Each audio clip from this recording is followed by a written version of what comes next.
जागतिक संधिवात दिवस. संधिवात हा विकार आता केवळ ज्येष्ठ नागरिकांपुरताच मर्यादित राहिलेला नाही, तर घाईची जीवनशैली, व्यायामाचा अभाव आणि संधिवाताच्या कारणांबद्दल अज्ञान यामुळे संधिवाताच्या रुग्णांची संख्या वाढतेय.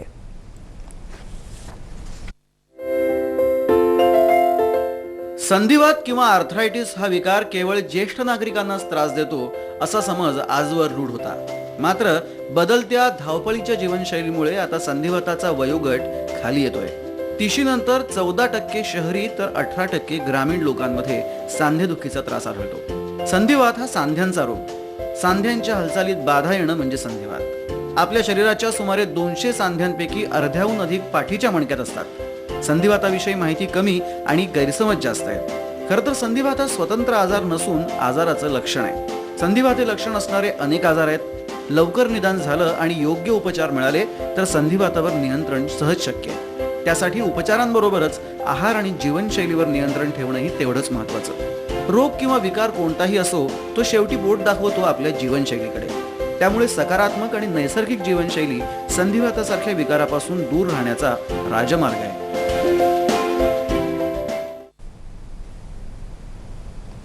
आजच्या संधिवात दिवसानिमित्त संधिवाताची कारणं आणि उपचार याविषयी चर्चा करण्यासाठी अस्थि शल्य चिकित्सक डॉक्टर कुलदीप तांबोळी हे आज आपल्या स्टुडिओत आले आहेत.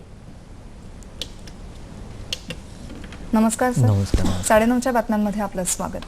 नमस्कार सर, ज्याप्रमाणे आज डायबिटीस बाबत सगळीकडे बराच कॉमन आजार झाल्यासारखं बोललं जातं, त्याप्रमाणे संधिवाताबद्दलही बोलतायत लोक. तर नेमका संधिवात म्हणजे काय ते जरा आम्हाला सांगा. बेसिकली संधिवात हा एक जुना संस्कृत शब्द आहे जो आयुर्वेदामध्ये वापरला गेलेला आहे. ते संधी म्हणजे जॉईंट म्हणजे सांधा आणि वात म्हणजे हवा. जेव्हा सांध्यांमध्ये हवा भरली जाते आणि तेव्हा तिथे दुखायला लागतं तर त्याला आपण संधिवात असं म्हणतो. तर संधिवाताला आता सध्याच्या मॉडर्न सायन्समध्ये जे नाव आपण रेग्युलरली वापरतो ते आहे आर्थरायटिस. तर असे अनेक वेगवेगळ्या प्रकारचे आर्थरायटिस आहेत. जवळजवळ 60 ते 70 वेगवेगळ्या प्रकारचे आर्थरायटिस आहेत. जसं रुमेटॉइड आर्थरायटिस जो बोटांना होतो, छोट्या छोट्या जॉईंट्सला होतो, सोरियाटिक आर्थरायटिस, गाऊट आर्थरायटिस, असे अनेक वेगवेगळ्या प्रकारचे आर्थरायटिस किंवा संधिवात हे आपल्याला बघायला मिळतात. आज जे आपण बेसिकली चर्चा करणार आहोत ती आहे ऑस्टिओआर्थरायटिस. ऑस्टिओआर्थरायटिस हे एक नैसर्गिक होणारा आजार आहे जो फक्त गुडघ्यांमध्ये होतो जास्ती. ऑस्टिओआर्थरायटिस बेसिकली दोन गुडघ्यांची जी हाडं आहेत त्याच्यावरचं एक आवरण ज्याला आपण कार्टिलेज म्हणतो, ते कार्टिलेज हळूहळू वयाप्रमाणे नैसर्गिक झीज होऊन खराब होऊन जातं. त्याला आपण ऑस्टिओआर्थरायटिस असं म्हणतो. अच्छा, तर मग याची लक्षणं काय असतात आणि याचं प्रमाण हल्ली जास्त आहे असं तुम्ही म्हणालात, तर काय नेमकी त्याची लक्षणं काय, कारणं काय?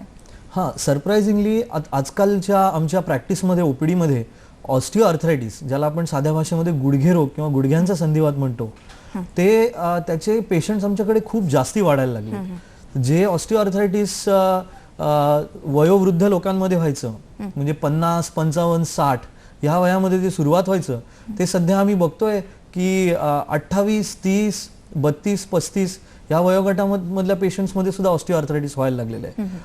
ह्याची लक्षणं अशी आहेत बेसिकली की गुडघेदुखी. रोज जेव्हा आपण झोपतो, सकाळी उठल्यावर जेव्हा बिछाण्यातनं उतरून पहिली 2 पावलं चालायला लागल्यावर लोकांना, पेशंट्सना अगदी चालणं अशक्य होऊन जातं.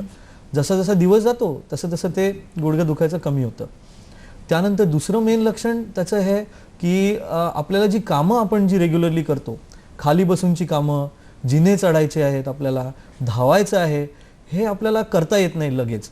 थोडंसं चाललं की गुडघे दुखायला लागतात, गुडघ्यांवर सूज यायला लागते, गुडघ्यांमध्ये पाणी भरतं, त्याच्यामुळे असे गुडघे असे थोडेसे फुग्यासारखे दिसायला लागतात. आणि जेव्हा आपण गुडघ्यांवर हात ठेवतो आणि गुडघे वाकवण्याचा प्रयत्न करतो तेव्हा कित्येक पेशंटमध्ये गुडघ्यांमध्ये आवाजही यायला सुरुवात होतात. हळूहळू आपल्याला लक्षात येतं की काही वर्षांनी ते गुडघे असे आतल्या बाजूला वाकडे व्हायला सुरुवात होतात. आणि त्यामुळे ज्याला आपण वॉडलिंग गेट म्हणजे पेशंट जो आहे हा असा असा असा करत चालायला लागतो. प्रत्येक वेळेस एक पाय उचलतो तेव्हा डाव्या बाजूला जातो, परत दुसरा पाय उचलतो तेव्हा उजव्या बाजूला जातो. तर ही सगळी लक्षणं ऑस्टिओआर्थरायटिसची आहेत. अच्छा, पण मग त्याच्या मागची कारणं आणि त्याच्यावर उपचार म्हणून आपण काय करता येऊ शकतं?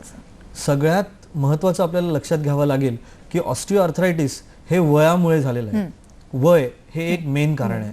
ज्याला आपण म्हातारपण म्हणतो, हे गुडघ्यांचं म्हातारपण आहे. आता म्हातारा माणूस कधी होईल याला काही लिमिट नाहीये. आपण जो नंबर जो आपण वापरतो की बाबा मी 40 वर्षाचा आहे, तो 50 वर्षाचा आहे, अजून कोण 35 वर्षाचा आहे, ही एक मानवाने बनवलेली फिगर आहे. निसर्ग हा वय नंबरमध्ये मापत नाही. मी 70 वर्षाचा तरुण माणूसही बघितलेला आहे आणि 30 वर्षाचा म्हातारा माणूसही बघितलेला आहे. तर हे गुडघ्यांचं म्हातारपण आहे.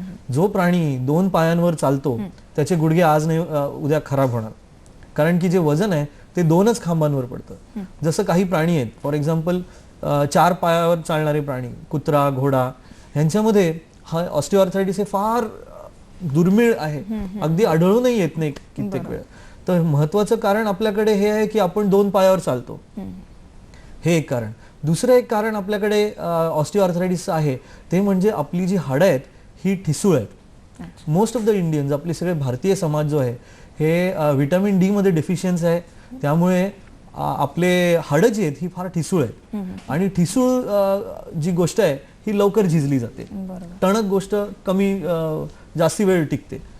तिसरं कारण स्त्रियांमध्ये ऑस्टिओआर्थरायटिस जरा जास्ती लवकर होतं, कारण की त्यांचे जे हार्मोन्स आहेत, स्पेशली मेनोपॉज म्हणजे पाळी बंद झाली की त्यांची हाडं नॅचरली ठिसूळ व्हायला सुरुवात होतात, त्यांच्यामधलं कॅल्शियम कमी होतं आणि ऑस्टिओआर्थरायटिस लवकर होतं. चौथं एक कारण असं आहे की जीवनशैली. भारतामध्ये आपलं प्रत्येक काम हे जमिनीवर बसून आहे. आपले संडास, आपले बाथरूम, आपले टॉयलेट्स हे खाली बसूनचे आहेत. आपलं जेवण हे बहुतेक ग्रामीण भागामध्ये आपण टेबल खुर्ची न वापरता मांडी घालून खाली बसून आपण जेवतो. ह्या सगळ्या गोष्टींमुळे ऑस्टिओआर्थरायटिस किंवा गुडघे रोग हा लवकर वयामध्ये बघायला मिळतो. आपली कामं सुद्धा बसूनची असतात. कित्येक ठिकाणी आपण कणिक तिंबायला बायका खाली बसतात, लादी साफ करायला बायका खाली बसतात, कपडे धुवायला खाली बसतात. ह्याच्यामुळे ऑस्टिओआर्थरायटिस लवकर होऊ शकतं. बरोबर. पण म्हणजे वयोगट तर तुम्ही म्हणाला तर तो कुठल्याही वयाला आता होऊ शकतो. त्याप्रमाणे म्हणजे आहार आणि जीवनशैली या दोघांचाही त्याच्याशी कितपत संबंध आहे? नक्कीच आहे. तुमचा आहार जर चांगला असेल, तुमच्या आहारामध्ये कॅल्शियम चांगलं असेल, तुमची जीवनशैली चांगली असेल की जिथे तुम्ही फार खाली उठबस करत नाही आहात, तुम्ही टॉयलेट्स कमोड वापरता आहेत आणि तुमची जी कामं आहेत ही सगळी उभ्या उभ्या किंवा टेबल खुर्चीवर बसून आहेत, तर त्या लोकांना ऑस्टिओआर्थरायटिस हे उशिरा वयांमध्ये होतं. त्यानंतर रेग्युलर व्यायाम हा अत्यंत गरजेचा आहे. जर तुम्ही ओबेज आहात, म्हणजे तुम्ही स्थूल आहात, तुमचं वजन खूप जास्त आहे, तर नॅचरली नैसर्गिकरित्या तुमच्या गुडघ्यांवर खूप जास्ती ताण पडणार. जो एखाद्या सडपातळ माणसामध्ये हा सांध्यावर ताण कमी पडतो. पण आम्ही अशीही माणसं बघितलेली आहेत की जे खाली उठबस करत नाहीत, सडपातळ आहेत, तरी त्यांना ऑस्टिओआर्थरायटिस लवकर वयामध्ये झालेलं आहे. तर हे एक कारण हे अनुवंशिक असणार, हे असं सगळ्या शास्त्रज्ञांचं म्हणणं आहे की अनुवंशिक एक जीन्स आहे की ज्याच्यामध्ये जर फॅमिलीमध्ये तुमच्या आई वडिलांना ऑस्टिओआर्थरायटिस किंवा गुडघे रोग जर लवकर झालेला आहे तर हे तुम्हालाही लवकर होण्याची शक्यता आहे. बरोबर. मग याचा आहार नेमका काय असावा आणि कुठला टाळावा असं काय सांगाल?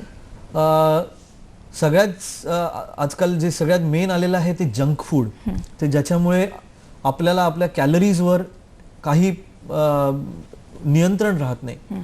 तुम्ही बर्गर खा, तुम्ही पिझ्झा खा, त्याच्यामध्ये किती चीज आहे, किती काय आहे, तुम्ही एक्सरसाइज करू नका, तर हे सगळं तुमच्या गुडघ्यांवर आणि तुमच्या ओव्हरऑल तुमच्या शरीरावर ह्याचा दुष्परिणाम दिसणार. त्यामुळे आहार हा अत्यंत महत्त्वाचा आहे. कॅल्शियमयुक्त आहार, ज्याच्यामध्ये तुम्हाला दूध चांगलं पिलं पाहिजे. दुधाचे प्रोडक्ट जसे पनीर, चीज ह्या सगळ्या लिमिटेड प्रमाणामध्ये तुम्ही घ्यायला पाहिजे. त्यानंतर कॅल्शियमयुक्त आहार जसं नाचणीची भाकरी हे सगळं तुम्ही खायला पाहिजे. त्यानंतर रेग्युलर व्यायाम हे करणं गरजेचं आहे. रोज चालायला जाणे, आपलं वजन नियंत्रणमध्ये ठेवणे, गुडघ्यांचे व्यायाम, तुमच्या गुडघ्यांचे आणि मांडींचे स्नायू जर मजबूत असतील, जसं ज्याला आपण समोरचे स्नायू ज्याला आपण क्वाड्रिसेप्स म्हणतो आणि मागचे मांड्यांचे स्नायू ज्याला आपण हॅमस्ट्रिंग्स म्हणतो, तर तुमचे क्वाड्रिसेप्स आणि हॅमस्ट्रिंग्स हे जर बलदंड असतील, मजबूत असतील, तर तुमच्या गुडघ्यांचं कित्येक प्रमाणात लोड हे ते स्नायू घेतात आणि गुडघे लवकर खराब होत नाही. अच्छा. गुडघ्यांविषयी बोललात म्हणून एक विचारते की हल्ली नी रिप्लेसमेंट पण डॉक्टर लोक खूप सजेस्ट करतात की बऱ्याचदा संधिवातामुळे बायकांना त्रास होतो, चालता येत नाही आणि त्याच्यामुळे ते सजेस्ट करतात. तर मग तो कुठल्या स्टेजला गेल्यानंतर ते करणं योग्य ठरतं? नी रिप्लेसमेंट हे अत्यंत सुंदर हे असं एक ऑपरेशन आपला सध्या मॉडर्न सायन्समध्ये आहे की ज्याच्यामध्ये पेशंटला खूप ॲडव्हान्स्ड ऑस्टिओआर्थरायटिस म्हणजे शेवटची स्टेज ज्याला आपण म्हणतो त्यानंतरही आपल्याला तो गुडघा नवीन बसवून तिथे स्टीलचा गुडघा बसवून जे अँगल वाकडे झालेले आहेत ते पाय वाकडे सरळ करून आपण त्यांना पुढचं आयुष्य पेन फ्री ज्याला आपण म्हणतो म्हणजे बिना दुखता त्यांना एक गोळीही न घेता दुखण्याची हे आपण पुढे करू शकतो. पण नी रिप्लेसमेंटचा निर्णय घेण्याच्या आधी आपल्याला हे बघितलं पाहिजे की बाकीचे सर्व आपण प्रयत्न हे करून शेवटचा पर्याय हा आपल्याला नी रिप्लेसमेंट ठेवायचा आहे. नी रिप्लेसमेंट हे ऑस्टिओआर्थरायटिसच्या गुडघे रोगाच्या शेवटच्या स्टेजमध्ये आपण प्लॅन करतो. त्याला 4 स्टेजेस असतात. पहिली स्टेज म्हणजे अगदी गुडघे रोगाची सुरुवात ज्याच्यामध्ये फक्त गुडघा दुखणे हे एकमेव लक्षण आपल्याला दिसतं. त्यानंतर स्टेज 2 त्याच्यामध्ये गुडघा आपल्याला सतत दुखायला लागतो. एक्सरे काढल्यावर आपल्याला मधली बाजू गुडघ्याची आहे त्याच्यामधली गॅप जी आहे ती कमी दिसायला लागते कारण की त्या बाजूची गादी जी आहे ती गादी खराब व्हायला लागते. स्टेज 3 मध्ये दोन्ही गाद्या खराब होतात. गुडघ्यामध्ये ज्या 2 गाद्या दिलेल्या आहेत ते दोन्ही खराब होतात आणि गुडघा वाकडा व्हायला सुरुवात होतो. आणि शेवटची स्टेज ज्याला आपण स्टेज 4 म्हणतो त्याच्यामध्ये 2 हाडं जी आहेत ती एकमेकांपासून वेगवेगळी अशी बाजूला जायला सुरुवात होतात. तर स्टेज 4 मध्ये नी रिप्लेसमेंट करणंही खूप अवघड होऊन बसतं. तर स्टेज 3 इज द आयडियल. त्यावेळेस आपण नी रिप्लेसमेंट केली तर आपल्याला चांगलं यश मिळू शकतं. अच्छा, आणि किती वयापर्यंत करू शकू म्हणजे त्याला काही मर्यादा आहेत का? अशी मर्यादा तर काही नाहीये, पण आपण जर ॲव्हरेज एज भारतामध्ये स्त्रियांचं किंवा पुरुषांचं जर बघितलं तर साधारण 60-65व्या वर्षी जर आपण नी रिप्लेसमेंट केली तर नी रिप्लेसमेंट जास्तीत जास्त 25 वर्ष ते 27 वर्ष टिकू शकते. तर ते त्यांच्या आयुष्यात ते पुरून जाईल असं आपल्याला गृहीत धरता येतं. अच्छा, आणि संधिवात पूर्णपणे बरा होऊ शकतो का म्हणजे यानंतर? आता हा गुडघ्याचा जो संधिवात आहे ही नैसर्गिक झीज आहे. 2 हाडांच्या वरचं जे आवरण जेव्हा कार्टिलेज आहे ते नैसर्गिकरित्या खराब होत चाललेलं आहे. तर ते आपल्याला रिव्हर्स परत रिपेअर करण्यासारखं आज तरी काही औषध आलेलं नाही. हे एक. आणि पण फ्युचरमध्ये आपण खूप होपफुल आहोत. ह्या आपल्या जनरेशननी आपण गेल्या 15 वर्षात 20 वर्षात जेवढी प्रगती सायन्समध्ये बघितलेली आहे ती पुढच्या अजून 15 ते 20 वर्षात आपल्याला त्याच्यापेक्षाही तिप्पट चौपट आपल्याला प्रगती बघायला मिळेल. स्पेशली जे स्टेमसेल आणि रिसर्च जे आहे त्यामध्ये आपल्याला खूप नवीन आशेचं किरण मिळालेलं आहे की कदाचित काही वर्षांनी आपल्याला नी रिप्लेसमेंट लागणार नाही. कदाचित आपल्याला नवीन मानवी सांधा बनवून काहीतरी नवीन टेक्नॉलॉजी येऊ शकेल. सर, आज आपण इथे आलात आणि अतिशय उपयुक्त अशी माहिती दिलीत आणि आशावादही निर्माण केलात, त्यामुळे त्याबद्दल मी तुमची आभारी आहे. 9:30च्या बातम्यांमध्ये आल्याबद्दल धन्यवाद. थँक्यू. नमस्कार. नमस्कार.